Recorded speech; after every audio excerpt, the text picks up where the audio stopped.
Yes. Mr. Evans, before we pick up the chronology of events in relation to the reserves, can I just double check one thing with you? I think there may have been there was a suggestion in your evidence before the break that one of the reasons why you had to go along with the department in its requests or demands for information and some form of right of approval or sanction over the reserves was because you needed to actually get your money from the department. Now, that might be the position in relation to the annual allocation, but the reserves themselves were monies that the trust already held, were they not? And indeed were subject to the trust investment policy. No.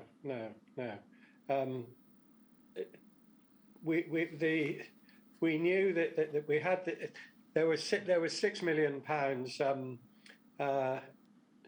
as it were allocated to us historically, and we'd held that figure for a long time. But what we didn't hold was the cash. It's a difference between knowing we had that budget given to us, but in order to spend the budget, the Department of Health had to give us the cash to pay out against that allocation. So does that make sense?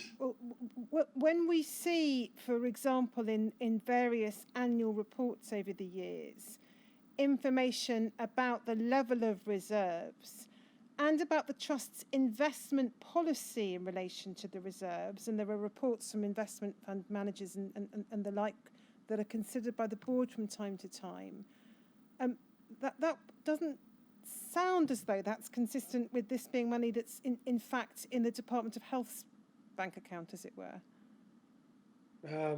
Well,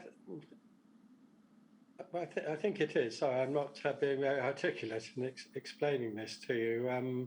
I mean, if you'd gone, I can't remember who we banked with, but if you'd looked at our bank statements, there wouldn't have been £6,000 in there in the say deposit account because we've been given that money by the Department of Health.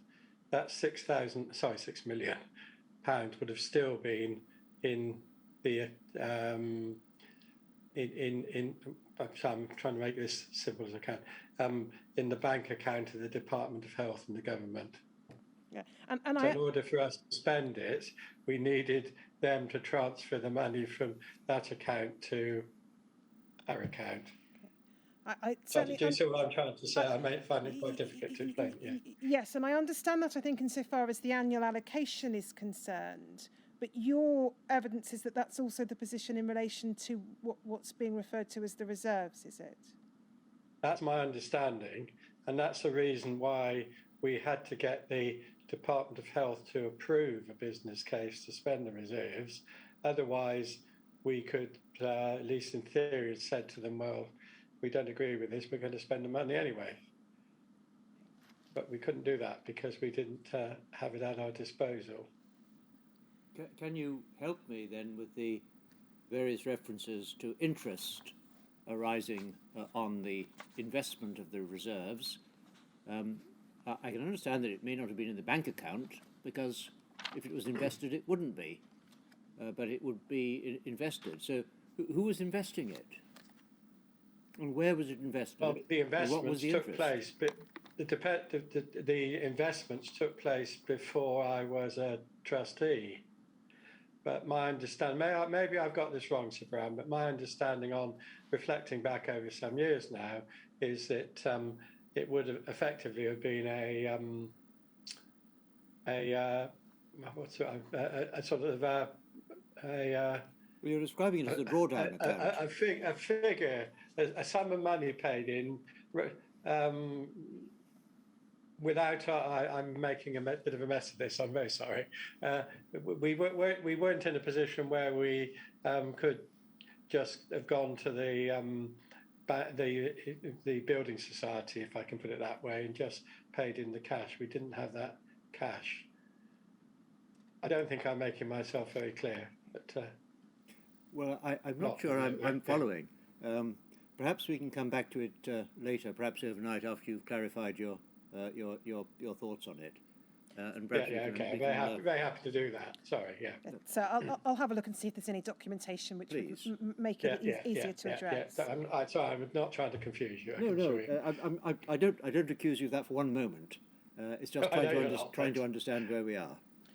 Yes, absolutely. So just returning to the chronology of events in terms of the reserves, if we go to MACF 5024_146, please.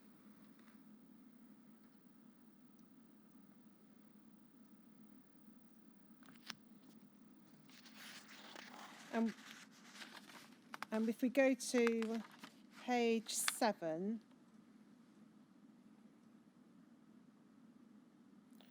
we'll see then, Mr. Evans, an email from you dated the 7th of January 2013, chasing Ailsa White for a response in relation to the business case. My board and I are very anxious to receive from DH information on our financial allocation for 2013-14, as well as a ministerial response regarding the business case which we submitted to you in early November. And if we go to the page before this, Shomik, so page 6, I think, electronically, we'll see Ailsa White's response, 14th of January 2013. Says, second paragraph, I appreciate you want to know what the MFT allocation for 2012-13 will be, as well as the outcome of the reserves business case. However, we are still waiting to hear final responses from ministers on both issues. And then there's a reference in the next paragraph to the department, the principles the department applies to budget spending and downward pressure on central budget allocations, and you're told it's important that your trustees understand this is the overall direction of travel. And then the next paragraph says this, together with the changing policy on reserves, will require MFT, together with the other Alliance House discretionary bodies, to continue to make sure they live within their annual allocations. This means there is a requirement to clearly define the basis on which the board assesses the charitable need of its beneficiaries in a consistent and transparent way, and payments adjusted accordingly. So you still haven't got an answer on the reserves business case. I think you haven't got a response as to what the next financial year's allocation is going to be. And then in that paragraph about the changing policy on reserves and living within annual allocations, how did you understand what was being said to you by the department there? Well, I think was being said, because this is, as you know, some years ago, was the changing policy was that we wanted to spend reserves in the way in which was described in the business case, which we looked at just before the break. That's what I think they would have meant. And then the sentence, this means there's a requirement to clearly define the basis on which the board assesses the charitable need of its beneficiaries in a consistent and transparent way, and payments adjusted accordingly. Did you then, or do you now read that as a veiled threat or intimation that if the board doesn't assess charitable need in a way which the department is happy with, that it may impact upon allocations from the department? Well, I do reading it now, yes. Whether I did it at the time, obviously I can't remember, but I probably did, yes. But certainly now I read it that way. Can you recall, because we haven't yet traced a document which gives a clear answer to this, or I haven't got it available to give to you in any event, Mr. Evans, can you recall what the department's ultimate response to you on the reserves business case was? Well, I know that we spent a considerable sum of money from the reserves predominantly on home improvements for the beneficiaries, so they must have approved it. Before we look at what was spent over or from the reserves over the following years, if we could look at WITN 1791025, please.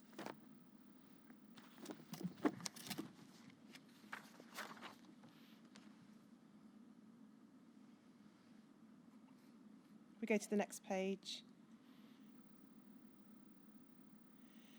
This is an email to you from a beneficiary. It's bottom half of the page, 21st of January. Picking it up in the second paragraph, to keep this short, I'm of the opinion the Trust is very aware that it's grossly underfunded and in the unwanted position of having to juggle funds to get by. And then he or she goes on, I would like to suggest as a primary beneficiary that the reserve funds are used in such a way that the Board of Trustees can rest assured that they've done their best to fulfil the needs of the registrants of the Trust.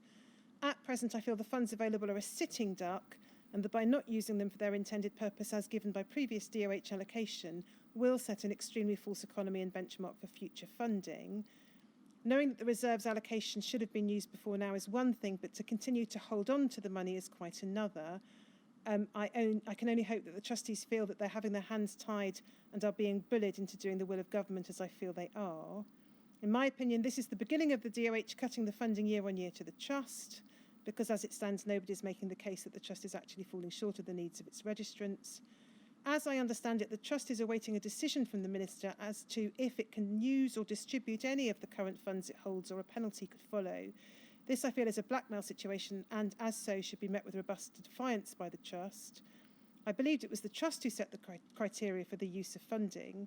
Have the DOH now changed the Trust deeds and made the trustees redundant? Now, I'm not going to ask you to go back to the issues I've asked you about already about whether you were sufficiently robustly making a case that the funding was insufficient. But in terms of the broad point being made by this registrant about the reserves and a concern that the DOH is tying the hands of trustees, or making trustees redundant, do you have some sympathy for or understanding of the position being articulated in this email? In a qualified way, I do, yes. Insofar as I can't remember exactly what the date was, but 21st of January. Well, I mean, we'd already taken action to spend some of the reserves, and the way in which the beneficiaries felt they would most benefit. What we didn't have enough to do was just to give all that money on a recurring basis, so we'd done that. The department was taking more of a hands-on interest in the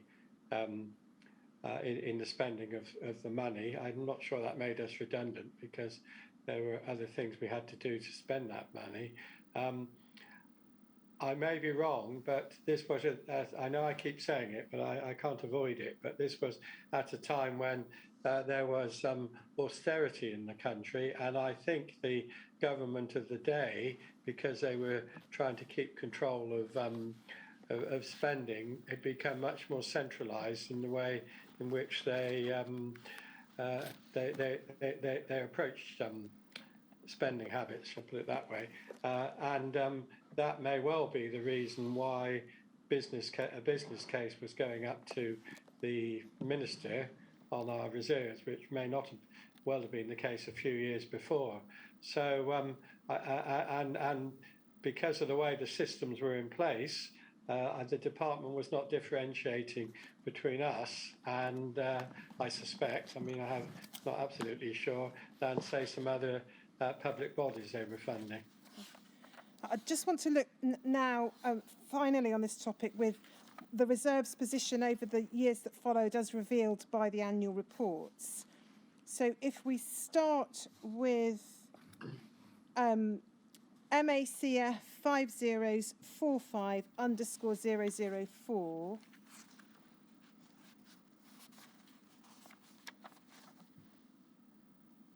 and we go to page 9. So before we go to page 9, you'll see this is the annual financial report for the year ending 31st of March 2013. So it's your first, pretty much almost full year as chair. If we go to page 9, please, Shomik. Reserves policy, top of the page. We can see in paragraph 3, as at 31st of March 2013, MFT's investment portfolio was valued at 4.267 million.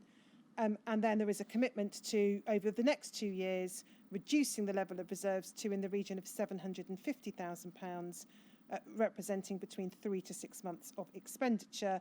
And it says that that will include an exercise in 2013-14 to allocate grants to fund health and mobility-related repairs and improvements to property for its beneficiaries. So that's the picture as at March 2013. If we then, please, just one set of minutes before we look at the next annual report. It's MACF 5024_047.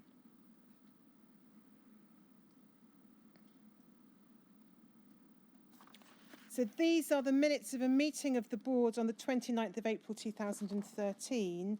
We go to page 3, please, Shamik, the bottom half of the page.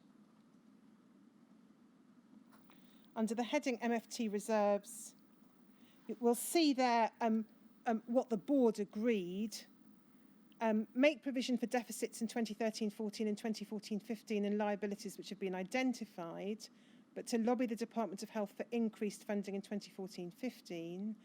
Make provision for 3 months' worth of spend in the form of a general reserve, to allocate the remaining 0.98 million to fund health and mobility related repairs and improvements to property for beneficiaries. And then this, it was noted that the amount available was considerably less than that which had been identified as needed by the survey, which had been carried out in 2012.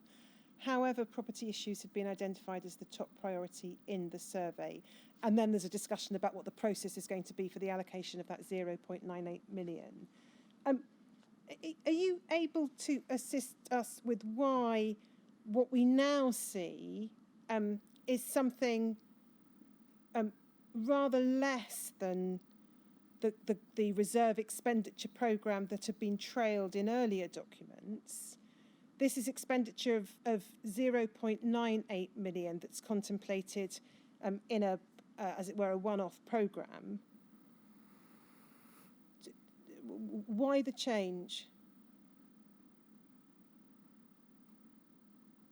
I can't recall. It may well be because of the interface which we've been discussing with the Department of Health and what they wanted us to do with the reserves and what and that may have pared down the money which we had available.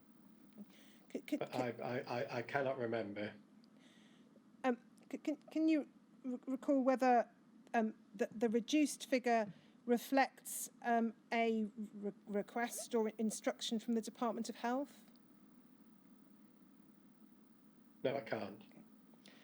And then what we seem to see over the following years, and I'm only going to take you to, I think, one of the further annual reports, but what we see in the annual reports for year ending 2014, year ending 2015, year ending 2016, is there is a reduction in the reserves, but the reserves are being used in part to make up shortfall in funding from the Department of Health because there hasn't been an increased allocation.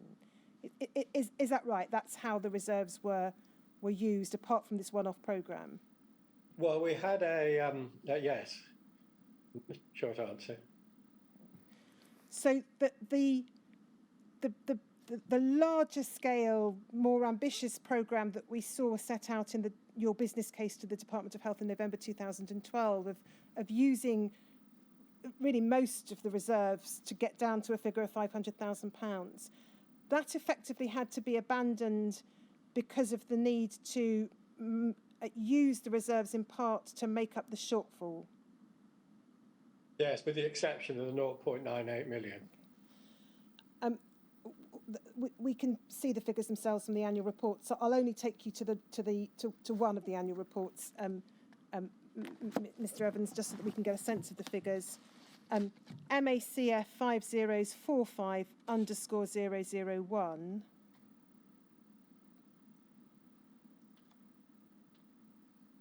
This is the annual financial report for the year ending 31st of March 2016. I've taken this because this would have, you'd have still been chair for most of this financial year, I think. Although by the time the report's written, Mr. Murray had taken over as chair. And if we go to,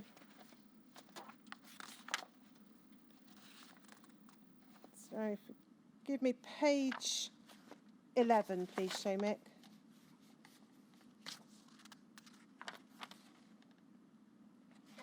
Bottom of the page, we can see reserves policy. And then if we go over the page and we look at the third paragraph from the top of the page, we can see, as at the 31st of March 2016, MFT's investment portfolio was valued at 1.6 million. With regular allocations now being received, the need to hold such a large reserve is no longer necessary. However, as discussed above, the annual allocation from DH is no longer adequate to meet the level of financial support the Trust believes it should provide to its beneficiaries. During 2015-16, it's used funds from the reserves to bridge the gap between the DH allocation and its desired provision to beneficiaries. It will also need to do so in 2016-17, as additional DH funding has again not been forthcoming. The Trust has continued to lobby the DH for additional funding, and then there's reference to the proposed changes to the system of support. The Trust ultimately aims to retain £750,000 as a general reserve, representing 3 to 6 months of expenditure. And if we looked back at the preceding 2 years' annual reports, we'll see a paragraph in similar terms, slightly different figures, but with still the ultimate aim of retaining £750,000. So is this right, Mr. Evans, that during your tenure as chair, the Trust did not reduce the reserves for the reasons perhaps we see set out in the annual reports to the level of £750,000, which was what the annual reports tell us was the desired end objective? No. And the position was more or less as you have on the screen now, because as you rightly said, I stood down as chair around about that time. And then we can take that down, thank you. If we could go to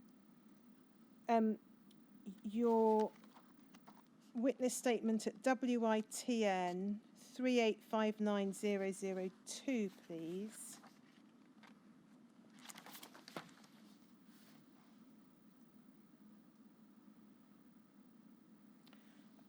If we go to page 16, I think, I want to show you 2 paragraphs, Mr. Evans, and then ask you a question.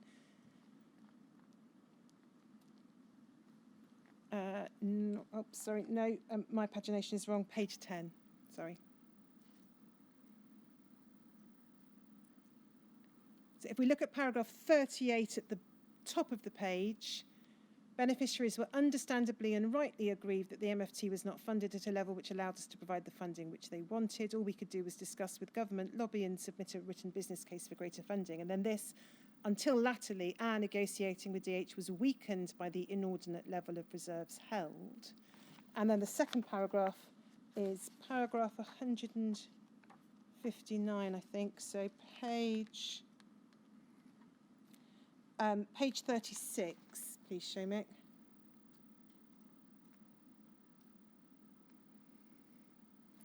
I'll pick it up at the very bottom of the page, last few words. I'll wait till we get there. So the last line, last few words, Mr. Evans, during most of my, and then we go to the next, top of the next page, time on the MFT board, we had substantial reserves which we did not call on to meet discretionary requests. My view was that we should have simply run down our reserves. We would then have been in a stronger position to negotiate more funds. And then you say if we had more funding, we could have used it to give further support to beneficiaries. So looking at those 2 paragraphs, Mr. Evans, want to understand if it's right to understand your evidence as follows. And this is looking at the whole period of time that you were on the board, not simply the period of time that you were a chair. There were 2 disadvantages, were there, to the board having held on to substantial reserves. The first was those reserves were not used for the ultimate intended purpose, which was to meet the needs of the beneficiaries. And secondly, the existence of those substantial reserves weakened the Trust's bargaining position with the department. Is that a fair and accurate understanding of your evidence? Yes, it is, and I did express that view at more than one board meeting. Again, I'm looking at the board as a whole rather than you or any one individual on the board. Looking at that position as a whole over a number of years, would you agree that that was ultimately a failure on the part of the Macfarlane Trust? Yes. Thank you. I'm going to move on now to another topic. There may be a handful of further questions I come back to tomorrow morning, Mr. Evans, about the relationship with the Department of Health and the reserves and funding issues. But I want to move on to some questions about the Trust's decision-making in relation to grants. You were a member of the NSSC, as you told us this morning. As we understand the decision-making process in relation to grant applications over the years, there were, if I put it this way, 3 levels of decision-making. There were decisions taken by the office staff, applying something called office guidelines, which changed from time to time. There was then decision-making by the NSSC for certain categories of decision or for applications referred to it by the office staff. And then there were, from time to time, decisions that came before the board, sometimes by way of appeal, but sometimes because they were effectively referred on the board because perhaps they raised broader issues or involved larger amounts. Is that a broadly accurate account of how it was undertaken? Yes, it is. There was an appeal process within that as well. Can you just help us with some understanding of how the NSSC approached its decision-making? So in those couple of years when you were sitting on the NSSC or in those period of time when you as chair would sit in on meetings of the NSSC, how did the committee go about deciding applications? Well, let's talk about when I was on the NSSC first, if I may. Of course. There were guidelines, as you've alluded to, Ms. Richards, which were, I think, pretty well known by the beneficiary community at the time, and they were required to put in applications against those, and there was, I think, a pro forma which they had to fill in, which included, amongst other things, what the family income was. They provided information on why they needed certain things, and they had to provide estimated cost.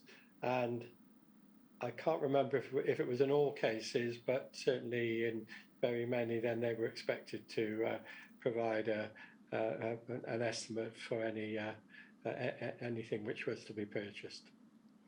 But that was the application system. At the meetings, we used to,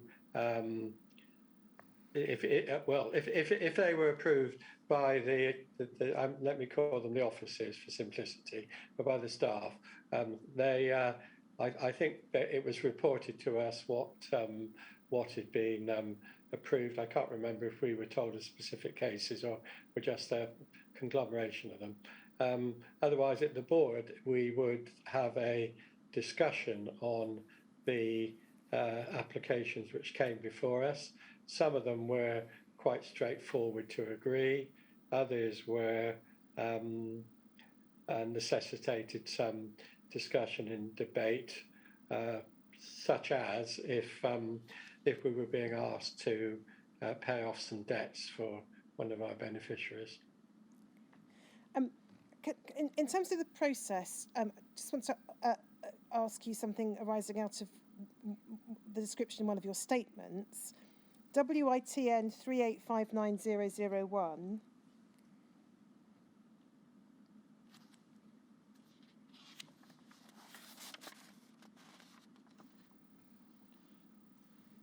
We go to the bottom of page 6, please, Shomik. You say this: I was a member of the National Support Services Committee for several years. This was the committee which considered fund applications from beneficiaries. The then we go to the top of the next page. The process troubled me and I expressed my concerns. The beneficiaries were essentially subjected to a means test. In order to obtain even small amounts of money, applicants were required to complete a template in which they listed detailed family information, notably family income, spending habits and circumstances. The system was humiliating and intrusive. For instance, an applicant might apply for money to buy a new pair of glasses. They would have to go through this procedure. It was not unusual for NSSC to ask for more information, delaying a decision for at least a month.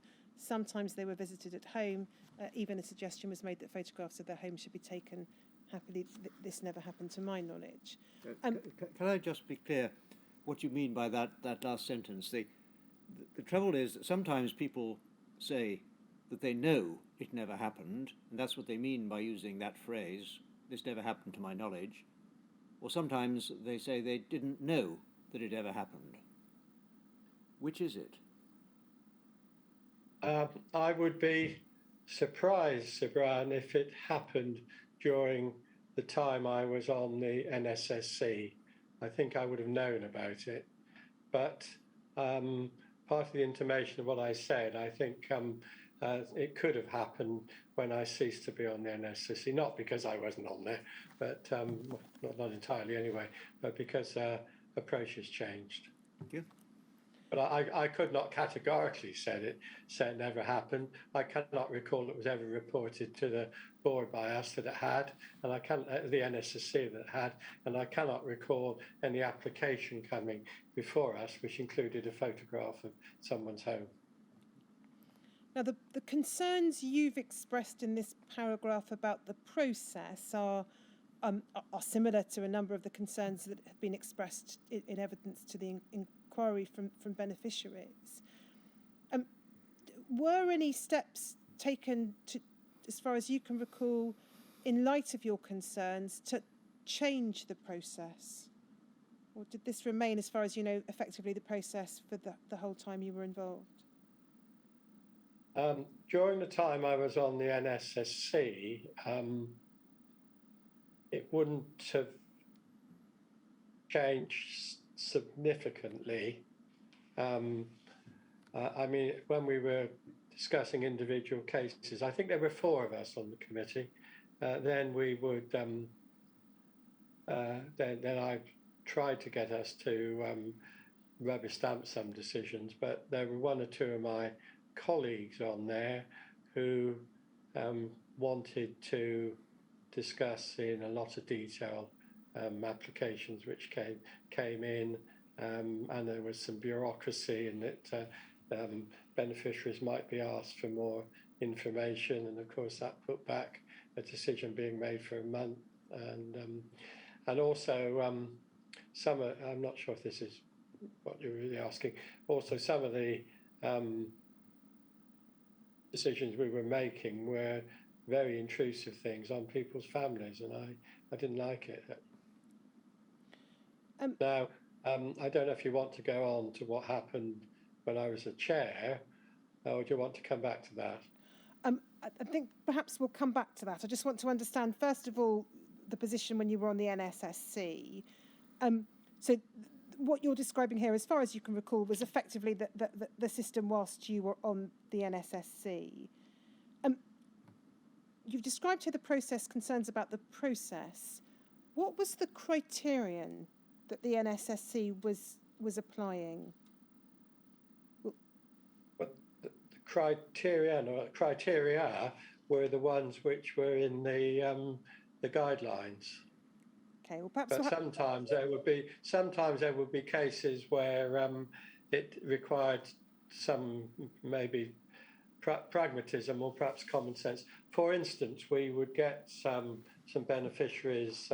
I'm not suggesting there were lots of them, but there were a few who would be having problems managing their financial affairs, so they were building up debts and taking out loans from loan sharks, if I can use that phrase, and they had problem. They wanted us to pay off their bills. Now, with cases like that, we would not just pay off a bill. which might be not just a bill. We would not pay off their debts, which might be even things like council tax and so forth, but we would find a way of trying to help them to manage their financial affairs in a more responsible way in the future, and we may get our loan advisors to go and talk to them. So cases like that did need some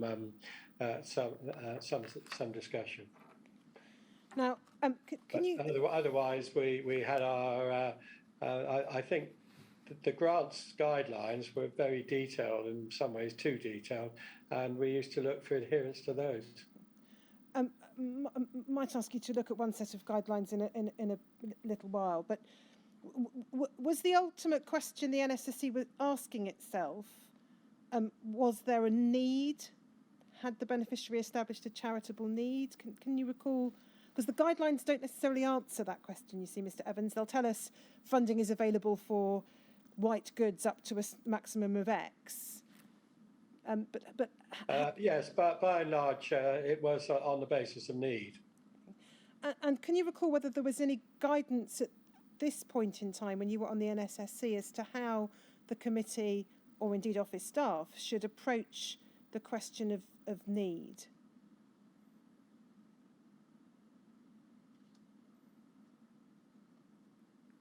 Well, I think we would have done it on the basis of the information which they gave us on what their income were and what their personal commitments were. So what we asked them to provide, which was what their income was as a household, and what their regular commitments were on things like, as I said earlier, the council tax, but also what expenses they had with running a car and so on and so on. Certainly the inquiry's understanding is that the assessment of income did indeed look at household income as you've described, so it would include taking into account, or at least could include taking into account, the earnings of a partner or of adult children or others living in the household. Was that your understanding as well? It certainly took into account partners. It probably took into account adult children, but I can't remember. And do you remember having any concerns about whether that was a fair and appropriate matter to be taken into account? Yes, I thought the whole thing was not the right way to go about it. And then, before we move on from your time on the NSSC, can you assist us with what the committee's stance was towards repeat applications? So we've seen reference in the office guidelines to if an applicant had received a certain amount of money in a financial year or had made a certain number of applications in a period of time, that the matter would be referred to the committee rather than a decision being taken by the office staff. Did the committee turn down applications on the basis that the applicant had made too many, or how did it use that information? I don't recall we did, unless a beneficiary were asking for something which was not in compliance, and that's too strong a word really, but didn't go along with the guidelines. So, for instance, beneficiaries were allowed new mattresses or computers over and lots of other things every a specific number of years. If they came back wanting something in repeat inside that period of time, then we would examine it and not just routinely agree it. Now, there came subsequently a point in time at which it appears the principal criterion for assessing grant applications became one of exceptional circumstances. And I want to show you a document in relation to that and then ask you about it. So it's MACF 5024_145.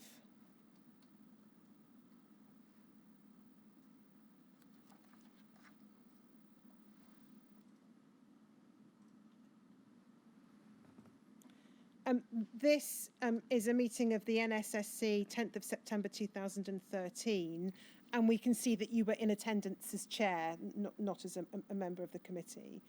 And then if we go to the second page, we see at the top of the page the committee considered email correspondence from a primary beneficiary regarding grant application criteria. Following discussion, it was agreed that a reply should be sent to the primary beneficiary on the NSSC's behalf stating the following: that there are no stipulated grant criteria except exceptional circumstances in relation to grants for primary beneficiaries. A definition of exceptional circumstances should be given again, that the NSSC has to be satisfied that exceptional circumstances are met.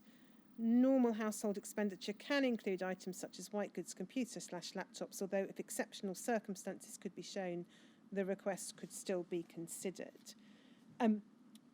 Now, I think exceptional circumstances comes in as the grant criterion at some point in the post-Archer era. It's certainly referred to in an annual report for the year ending March 2011, but I don't want to take you through the whole history, Mr. Evans.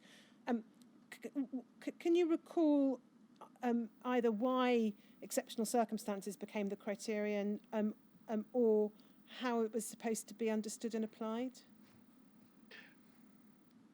Well, the approach of the NSSC members post-Archer, not because of post-Archer, but around that time, they did, without initially the board knowing, decide to take a slightly different approach. So I think these exceptional circumstances were ones which were agreed by the NSSC. I don't recall them actually coming to the board to be agreed. Now, I know I was at that meeting until I think it was the next item on the agenda in the minutes, but I don't recall that discussion. And as it was something fairly specific about their work, and I might well have left before it was discussed. I think you are minuted as leaving at 59213. Yes, I know. That's what I was alluding after to. This was discussed. Yeah, I was alluding to that, but I don't know. I might have been there when Italicized 3 was discussed, but I don't know that I was. So I cannot remember the genesis and what the reasons were for exceptional circumstances. Okay. If we look down the bottom half of the page to the applications, now that I'm entirely conscious you weren't participating in the decision making in relation to this, but mine is a general question. We can see a number of cases being given here, some applications being agreed, some being declined, and if we look at case 2, we see declined a grant for a sofa, TV and removal costs as exceptional circumstances were not shown. Case 4 is declined a grant for a laptop for a primary beneficiary as exceptional circumstances were not shown. And then we'll see case 6 agreed a contribution of £1,000 towards university equipment for the dependent of a deceased primary beneficiary. Now, I'm not expecting you to be able to comment on any individual case, Mr. Evans, but do you know what information was given to unsuccessful applicants? Were they simply told you haven't shown exceptional circumstances as reflecting the decisions recorded in the minutes, or was there something more by way of explanation given? No, they were given more information by the office staff. Was there any kind of standard format to the information that was given, or guidance as to what kind of information should be given? My recollection is either they were given that information over the phone, or if they weren't, then they could ask for it subsequently.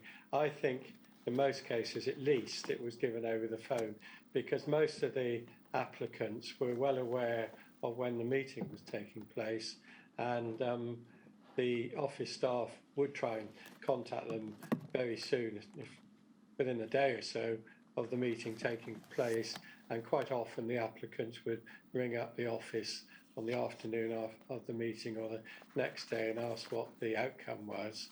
And at that stage, Ros Riley, who used to deal with these, with the applications, would have given them the reasons. But it certainly wasn't a terse no, you've been unsuccessful. It was definitely not that. If we just go back to a set of minutes we've looked at before, but a different bit of them, it's MACF 5024_002. And if we go to page 6, please, Shomik. So we're back in the minutes of the meeting of the 21st of January 2013, and we looked at them earlier because it's the Mishcon letter minutes, if I too can refer to it that way. If we go to the next page, please, Shomik, I want to ask you about a different part of the minutes. So if we look under the heading Partnership Group, bottom half of the page, I'm not asking you specifically about the partnership group. I'll come on to that in the morning and to relations with beneficiaries more generally. But you can see here reference to perceived breakdown of communications between the beneficiary community and the Trust Board, including confusion surrounding what financial assistance could now be asked for and what kind of things people could receive grants for, both through the office and the NSSC. And then if we skip a sentence with them picking it up, overall beneficiaries felt there was a lack of transparency and clarity from MFT, and then there's a reference to the tone of some of communications with beneficiaries being unhelpful.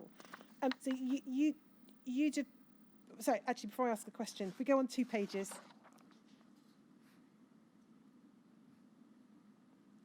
second paragraph on this page, it's in the context of a discussion under the heading National Support Services Committee.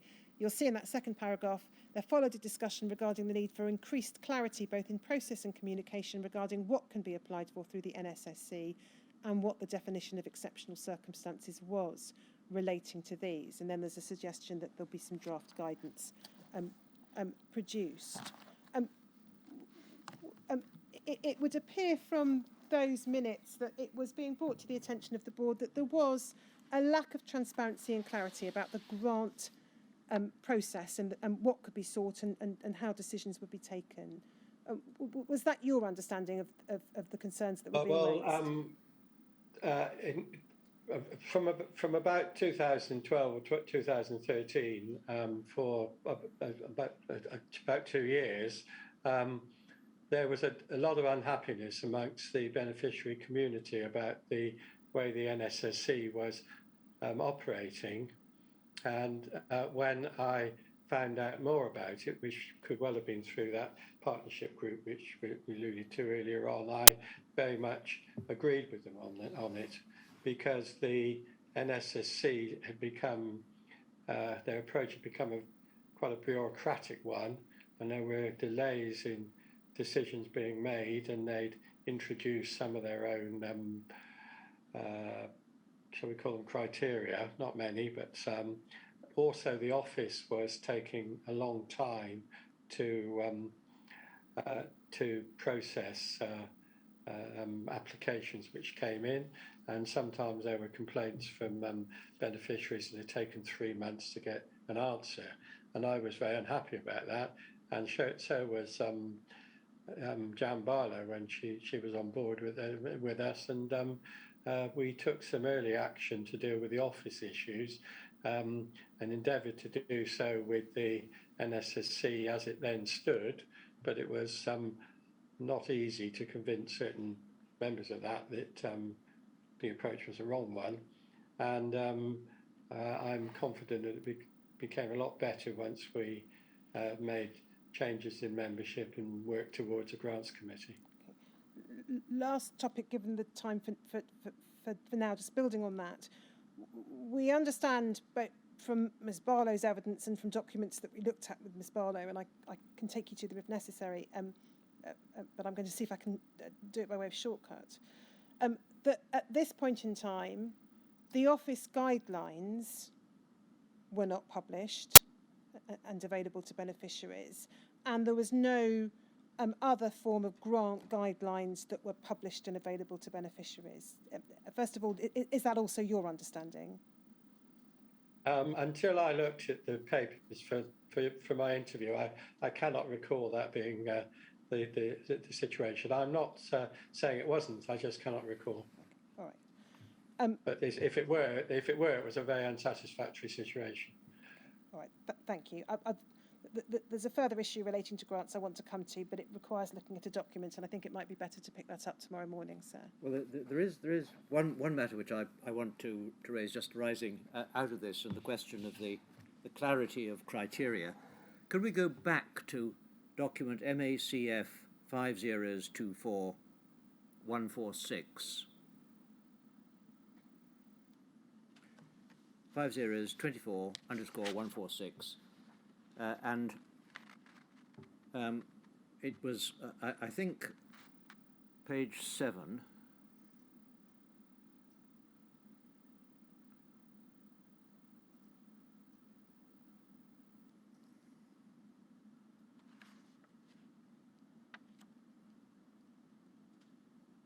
I may have missed the.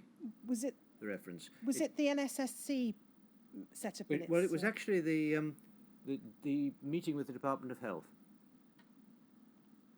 Or a document from the Department of Health. There are so many. We'll come back to it tomorrow morning. I think is the Okay. best thing. I'm sorry for taking the time now and not having got my reference at my fingertips, but that's sometimes the way of the world. Thank you very much. Tomorrow morning, 10 o'clock, if you please. 10 And I'll o'clock think tomorrow about morning. this cash issue in the meantime, Sir Brad. Yes, please.